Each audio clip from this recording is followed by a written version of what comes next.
start our seminar. Okay. I think I may start. So it's the seminar. And we will discuss, so it will be a theoretical seminar. We will discuss theoretical questions. We will not solve problems, but we will discuss theoretical questions. Welcome. Thank you.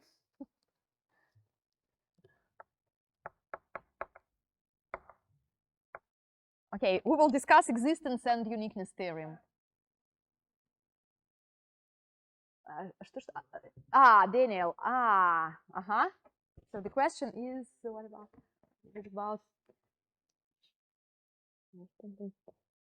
Daniel. У него какой?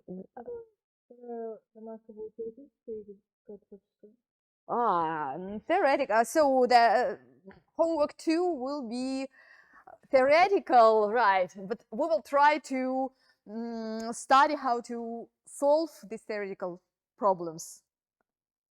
So the tasks will be whether it is true, or so find the interval on which the solution exists and unique, and so on.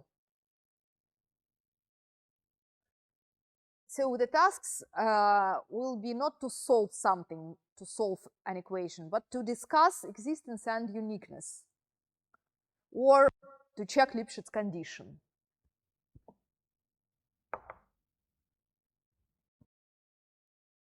We will discuss existence and uniqueness theorem. Okay, and we will start with task number 1. So task 1 is to check whether the function is Lipschitz or not in some domain. So given a domain,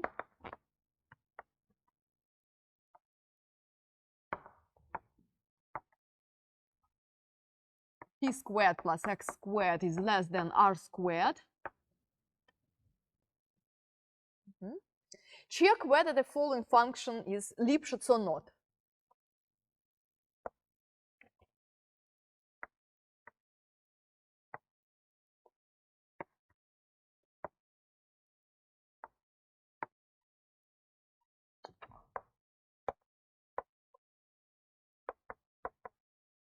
Okay, so the first function is f of tx Lipschitz in x equals t squared sine t plus x cubed.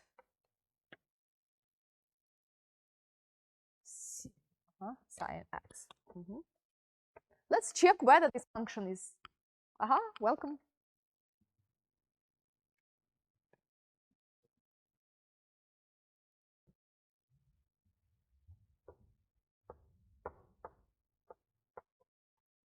F of ty. Right.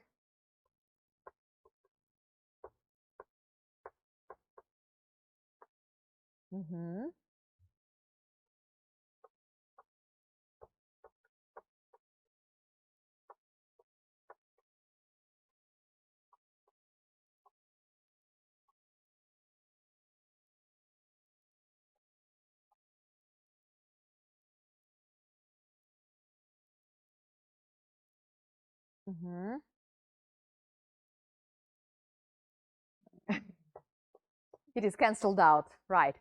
So because t is the same, t is fixed, then it is cancelled out, right? You are right. And then we should check whether it is possible to find a constant such that let's write the Lipschitz condition. Less than, it should be less than or equal to c times x minus y. Absolutely. Okay. Let's try to find c or prove that it doesn't exist.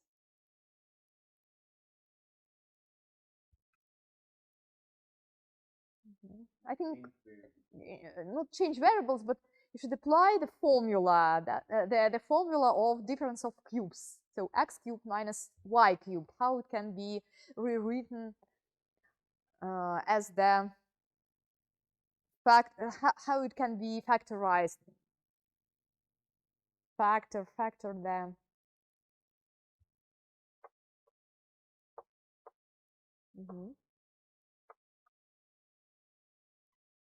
What is the formula? X minus y multiplied by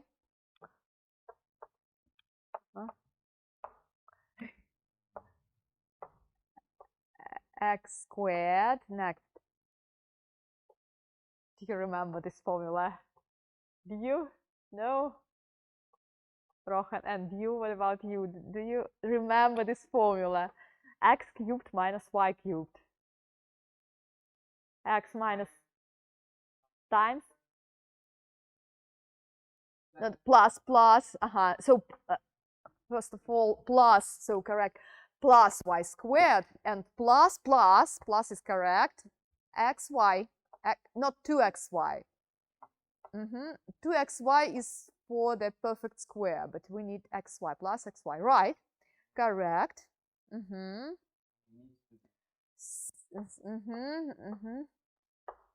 Right. Okay. And we need that this is less than or equal to c times x minus c times. We need this to be less than or equal to c times x minus y. But let's find the same factors. So x minus y and x minus y here. We can cancel them out from both sides. It is positive, right? Positive factor. And it is the same factor on the right-hand side and the left-hand side, and we may cancel it out. And we are trying to solve this. X squared plus y squared plus xy is less than or equal to c. Can we find a constant such that it is less than c for any x and y? For any x and y. But look here, we have this restriction, right? D is a open disk centered at the origin, right? This is D. So we are here, and C may depend on R. So can you estimate x squared, for example? X squared is less than what? R squared. Then y squared is also less than r squared. And what about xy? The same, r squared. So it is less than 3r squared times, right, 3r squared, right.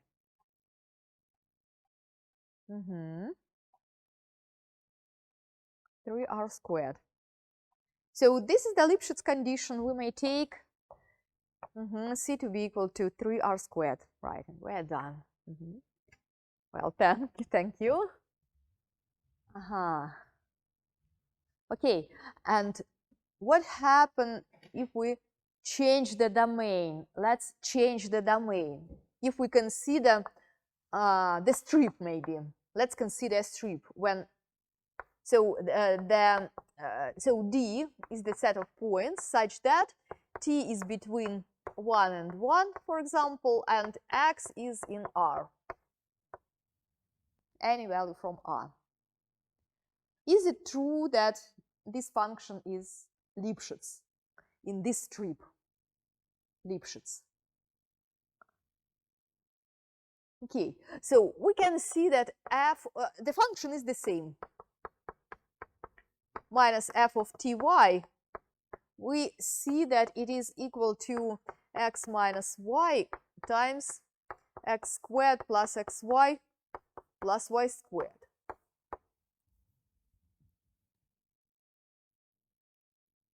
Okay, and this coefficient, so if x and y are any 2 points, 2 arbitrary points from R.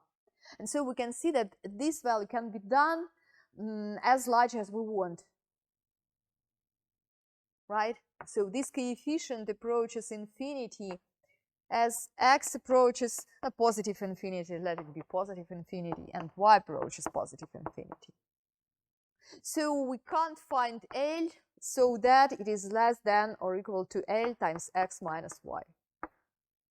So it is impossible because this approaches infinity and this must be constant. So this function is not Lipschitz in this domain, but it is locally Lipschitz, not Lipschitz generally, right? Totally, it is not Lipschitz, but it is locally Lipschitz. Because locally, if we consider not this tree, but locally, if we fix t0 and x0, then locally in this, so locally, by local property, we mean that we fix, for example, the center of this disk, and inside this disk, so this function would be Lipschitz, right? Like we have proved that it is Lipschitz. This function is Lipschitz in any bounded disk, bounded set. So this function is locally Lipschitz, but not globally Lipschitz. Right? So this is the answer. Okay, well, two tasks will be for their homework, but I want to discuss Lipschitz condition for a vector value for the function depending on two variables, x and y, right? I have space. Let's consider the task number 2. Given the function p x1, x2, which is equal to, it is a vector function. It is x plus, so x1 plus 2x2 minus x2.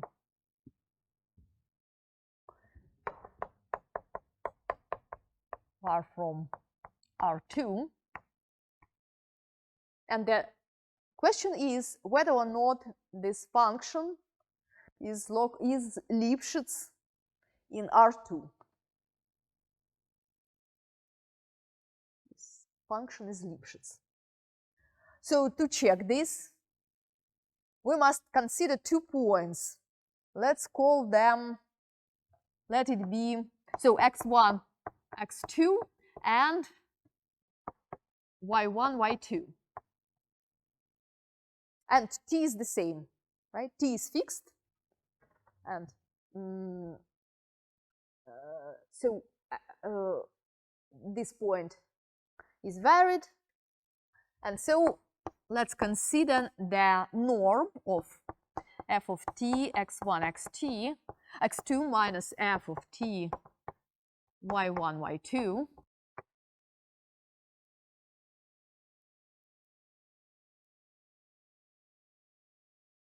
Right. So our function has this vector has 2 components. And so the norm will be the root of, so let it be squared. It's more convenient to work with a square, right? So now we should find the difference. So how to find the norm? The norm of this vector. So we should subtract y1, y2. So let's start with not the norm. So I think it's difficult, and even for me it is difficult. Right. So I will write it as a vector, and then I will find the norm. So what is the difference? So this is the first component. So we should find the difference of first components. x1 plus 2x2 minus y1 plus 2y2. And the second component will be minus x2 plus y2.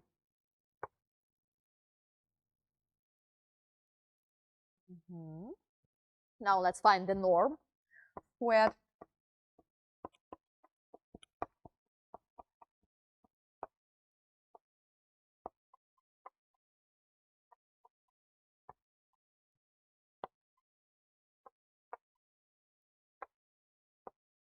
And I will regroup this. So I will do the following: x1 minus y1 plus 2, x2 minus y2, and y2 minus x2.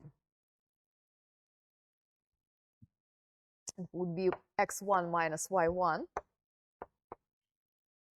plus 2 x2 minus y2 squared plus y2 minus x2 squared. And we must compare this with the norm of which vector? Now we need the norm of the vector, so I will write it here. We should consider the difference of two vectors, which is x1 minus y1, x2 minus y2, the norm of this vector. So we should compare this with x1 minus y1 squared plus x2 minus y2 squared. Maybe so it must be some coefficient multiplied by this. Right? So how can we compare? So is it true that it is less than or equal to some constant multiplied by this?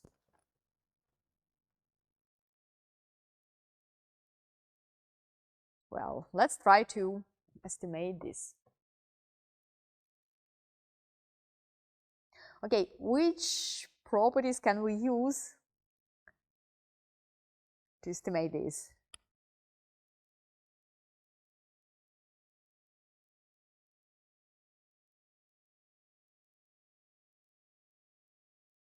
Okay, first of all, we have Cauchy-Bunyakovsky-Schwarz inequality. Cauchy-Bunyakovsky-Schwarz inequality. It is about the inner product or dot product of two vectors, right? Cauchy-Bunyakovsky-Schwarz. It tells us that the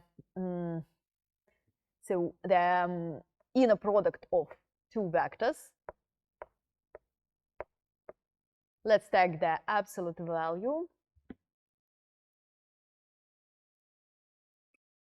Well, let it be squared. We will, or maybe I will do this. It is less than or equal to. So the norm, the absolute value, and the norms of these vectors. And we may square these qualities, these values, right? So look here. Look at this. Look at this. So we can see this is the inner product of two vectors, 1, 2, and the vector x1 minus y1, x2 minus y2. Can you see this? This is the dot product of these two vectors by Cauchy-Bunyakovsky inequality. So it is squared. It is less than or equal to the norm of this vector squared. It is 1 plus 4 times x1 minus y1 squared plus x2 minus y2 squared.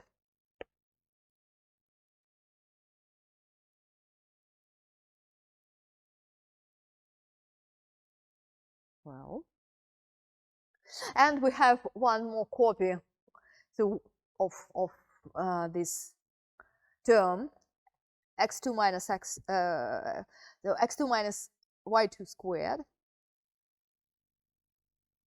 right? So we have, so if we add, I will go here, we have the following: 5 x1 minus y1 squared plus 5 x2 minus y2 squared plus x2 minus y2 squared. It is less than or equal to 6 times x1 minus y1 squared plus x2 minus y2 squared. This is just what we need. So if we take c equals 6, look here, so we need to know c, and we have found it. It is equal to 6. C is 6. And so this proves that our function is Lipschitz with L, which is equal to root 6. Because we have, we have squared this, right? It's squared, so we need to extract the square root from 6. And this would be the Lipschitz constant. And after this, we will discuss the problem of existence and uniqueness of solution. Okay, and I will use this part of the blackboard. And the next task is to find a region in which the solution exists and unique locally, of course. Okay. So the next task is for each region, for each equation, find regions in xy plane in which there is a unique solution passing through any point of the region, in which we can guarantee that the solution exists and unique. Okay. Have so A. Y prime equals 2xy plus y squared.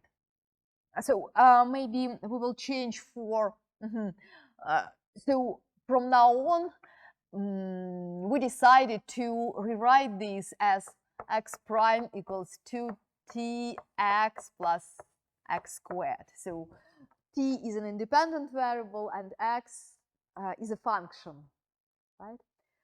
Now, how can we check whether our Picard-Lindelof theorem works, whether the Picard-Lindelof theorem works or not? So Picard-Lindelof theorem says that if the function, so this function is continuous and locally Lipschitz, then the solution exists and unique. What about the function? Let's discuss the function f of tx, which is equal to 2tx plus x squared. How to check whether this function is locally Lipschitz or not? So it is, of course, continuous, right? It's continuous because it is obtained from continuous functions by arithmetic operations, right? Using multiplication and addition. So it is continuous.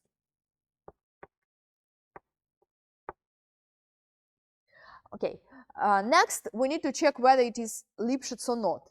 But instead we can check whether it is C1. So to check C1, to check that f is of class C1 is much more easier than to check that it is Lipschitz, because we need to solve something like this to find a Lipschitz constant. Instead, we can check the partial derivatives exist and continuous. So this means that the function is C1, is of class C1, and then it is locally Lipschitz. Let's check whether it is of class C1. So f of tx is of class C1, but in variable x, So we need only the partial derivatives with respect to x, in x. So we need to find the derivative with respect to x. This partial derivative will be 2t plus 2x. It is, of course, continuous. So f is of class C1, therefore it is Lipschitz, and the hypothesis of the Picard-Lindelof theorem is satisfied. And so the solution is unique, the solution exists and unique, and is unique. Oh. Okay, let's discuss B. Part B. y prime equals 2 plus cube root of y minus 2x.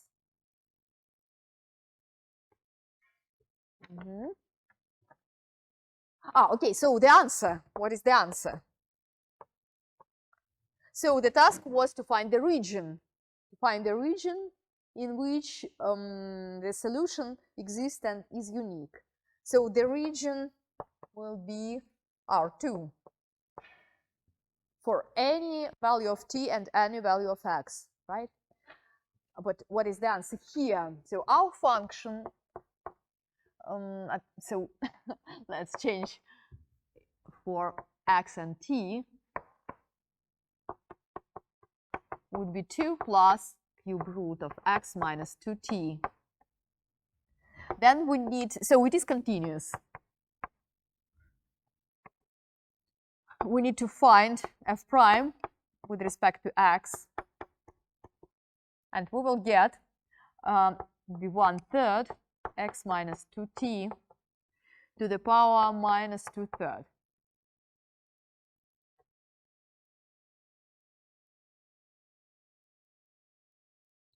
Okay, well, so we can see that this goes to the denominator.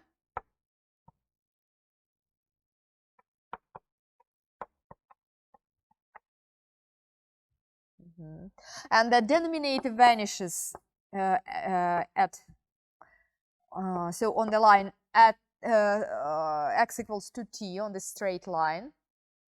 And so we should exclude this straight line, right? X equals to t is this line.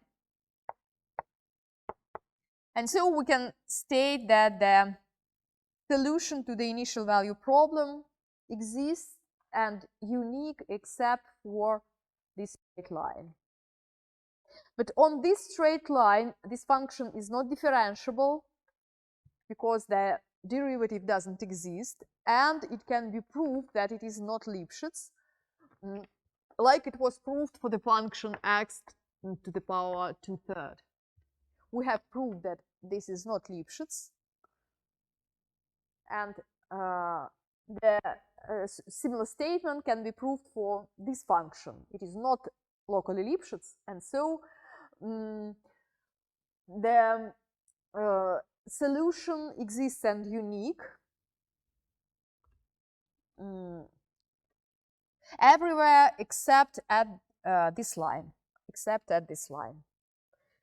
So R2 minus set minus of this line.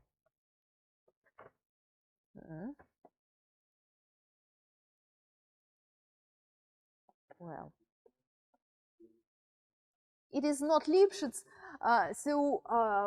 by the same reason as was for this function, right? So we can check, and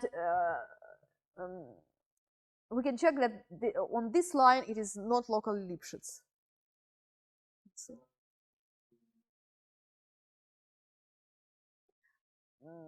Right, so partial derivative doesn't exist, but the problem is, if we take for example, the function, the absolute value of x, it is not differentiable, but it is locally Lipschitz. And so, if we want to prove that we can't apply Picard-Lindelöf theorem, we should prove that the function is not locally Lipschitz. Not. I can prove this. Okay, let's prove. Let's prove that this function is not locally Lipschitz. Let's do this. I think maybe it is important. Let's do this.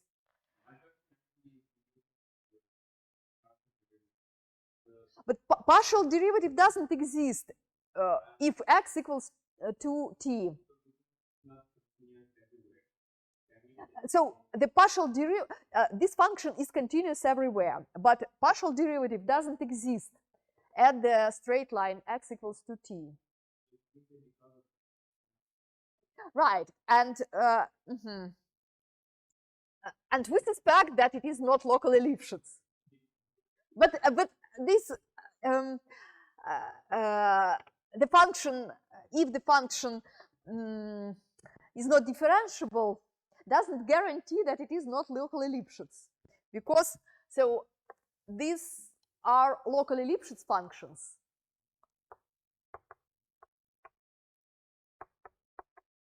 And these are functions of class C1. Right. So we need to check this condition. This condition is much more easy to check, right?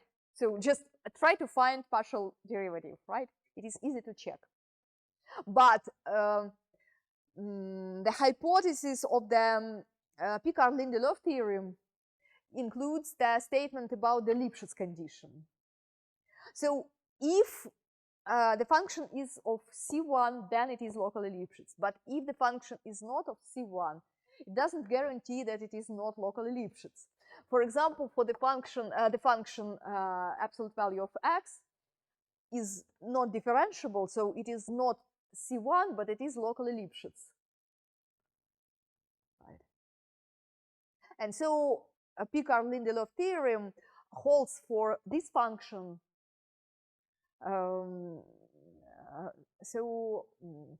However, it is not C1. So this is the problem. Shall I show? So you need the proof that it is not locally Lipschitz, right? Thank you. So it's the same procedure as in the lecture. Well.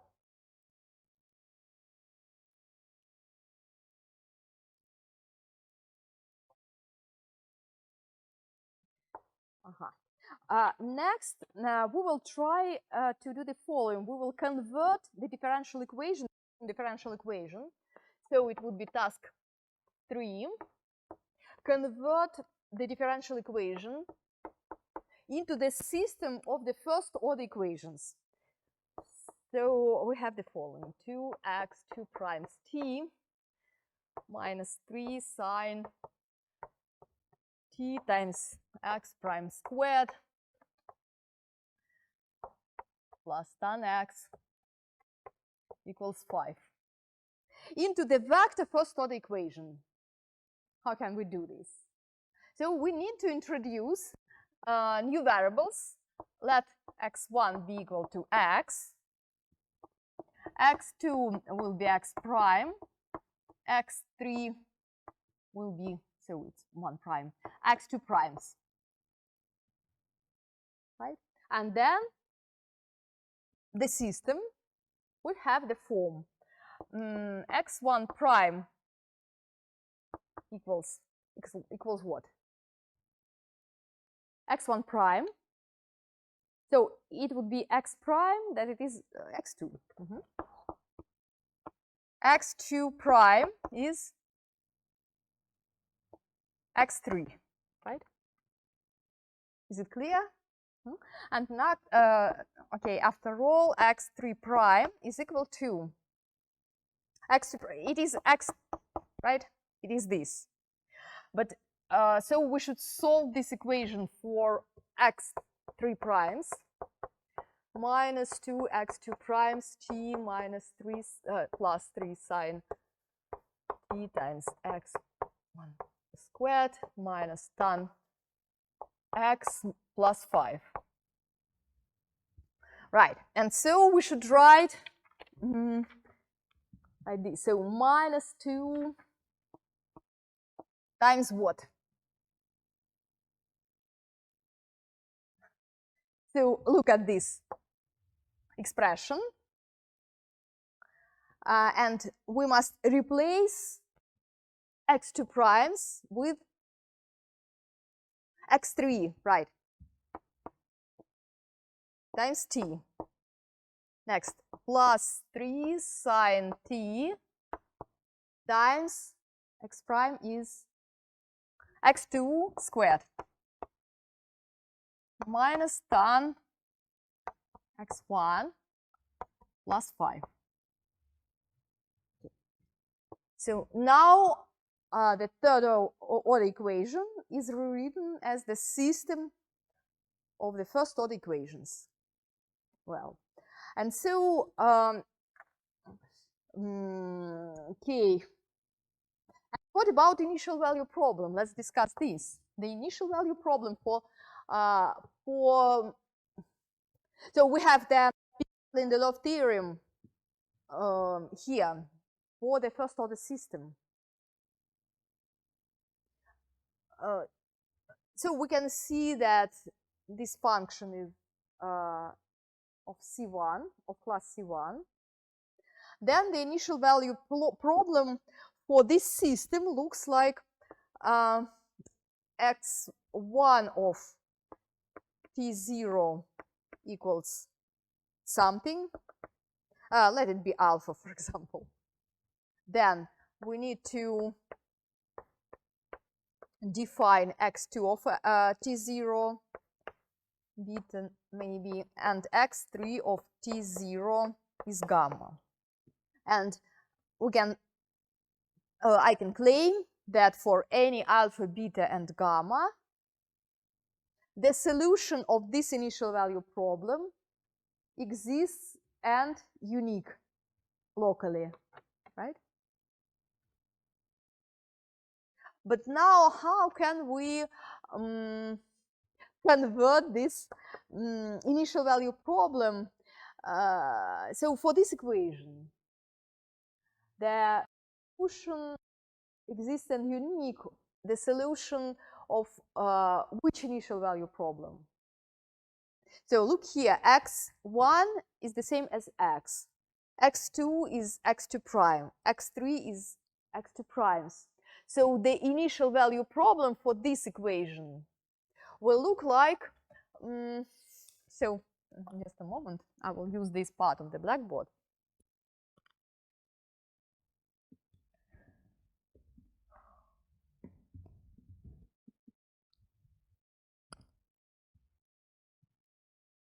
The initial value, we can state the initial value problem for this equation.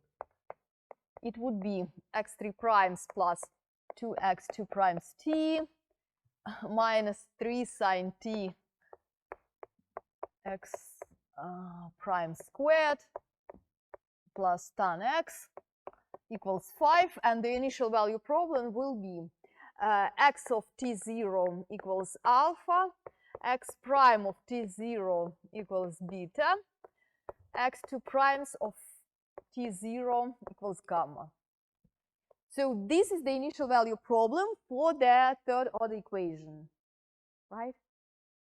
And Picard-Lindelof theorem, since it guarantees that the solution is exists and is unique, then we can claim that in this situation for the given alpha, beta, and gamma, the solution with these initial values exists and is unique,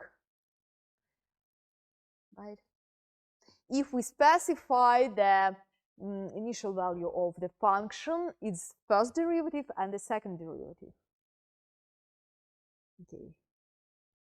So we can refer to the system. Well, and now let's discuss the following.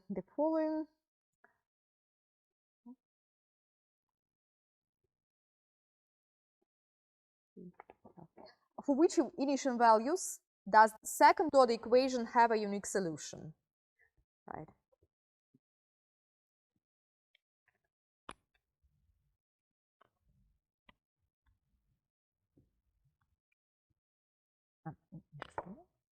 It would be task 4.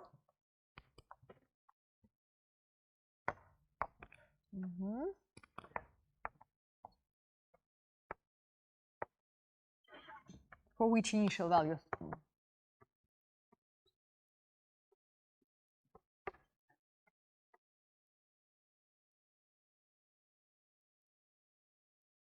Initial values. Okay. For which initial values does the second order equation have a unique solution?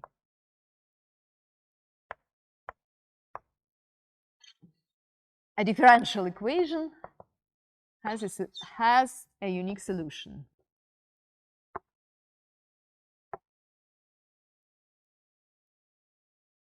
So this is the task, and part A is x2 primes equals tan x plus cube root of t. Well, so we should specify the initial values for which a differential equation has a unique solution. What shall we do? We should move from this equation to the system of equations and then check the hypothesis of the Picard-Lindelof theorem, right? So we should set x1 to be equal to x, x2 is x prime, then we have x1 prime equals x2, x2 primes equals tan x1 cube root t. Well, and so we should look at this vector function and check whether it is locally Lipschitz in x1 and x2, not in t. So this function is not locally Lipschitz in t, but we are not interested in t. It must be locally Lipschitz in x1 and x2. So for this, tan x1 must exist, right? Tan x1. What about tan x1? Is it true that tan x1 exists for any value of x1? Exists and continues? No. So x1 should not be equal to pi half plus pi times k.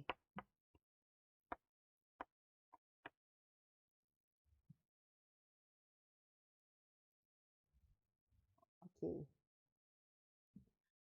So we can answer this question that if x1 is not equal to, so doesn't equal to pi half plus pi k, then our function is continuous in x2 and x1 and c1 in these variables, right? Because we can find the derivative of tan x1. The derivative is equal to 1 over cos x1.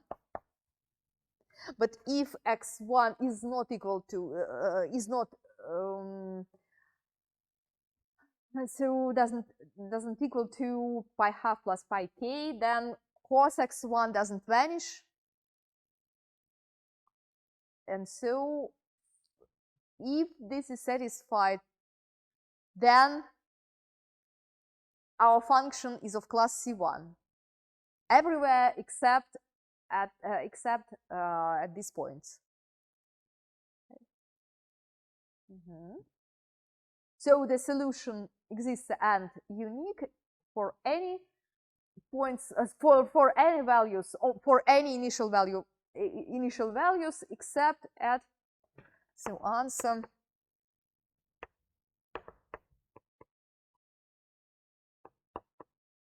at x equals pi half plus pi k.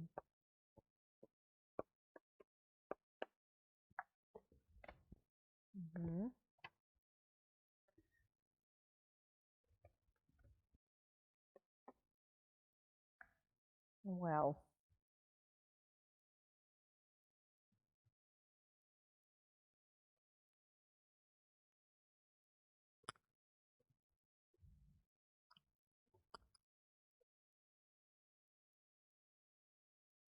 right, now let's discuss the following. It's 5.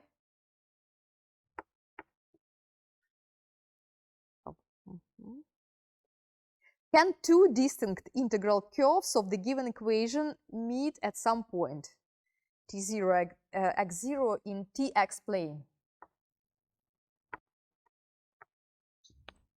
Can two distinct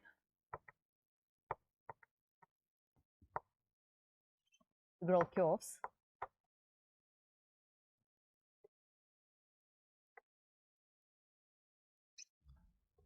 of the given equation.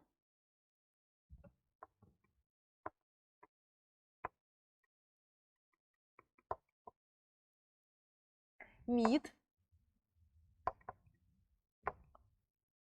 at some point t0, x0 in tx plane. What is the integral curve? So let it be t and x.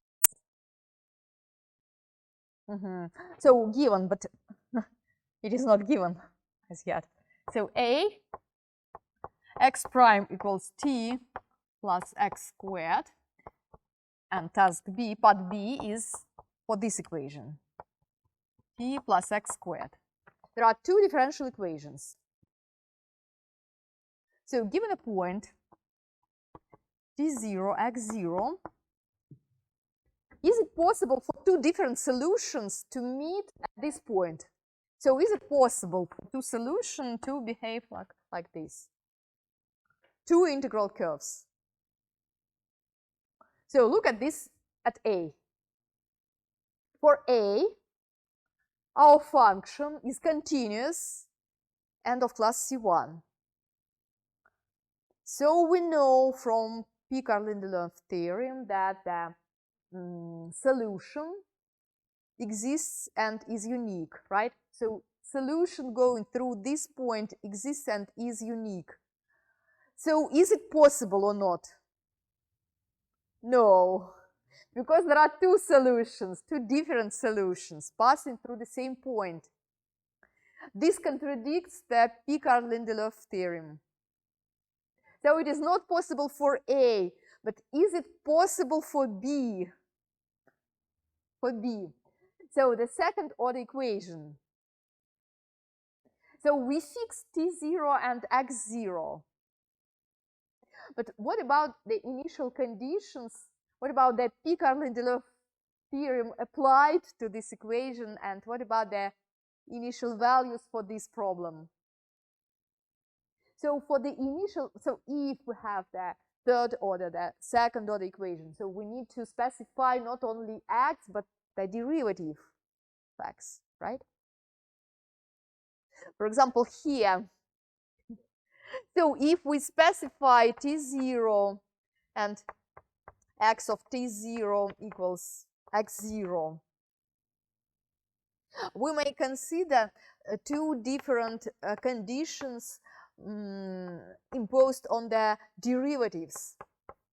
For example, alpha and x prime of t0 equals beta. Alpha and beta are different, right? And t0 and x0 are the same. In this case, we can apply the Picard-Lindelöf theorem for this situation, and this theorem guarantees that the solution exists and is unique for these initial conditions. And from the other hand, the solution to this initial value problem exists and is unique for beta. But if t0, x0 are the same and alpha and beta are different, then we have the situation as here, right? T0 and x0 are the same, but what are alpha and beta? They are tangents, right? So they are slopes. They may be different, and in this case, this solution exists and unique, so passing through this point and having this slope. And this solution also exists and unique. And so this situation is possible. So can two distinct integral curves meet at some point? So the answer is no in A and yes in B.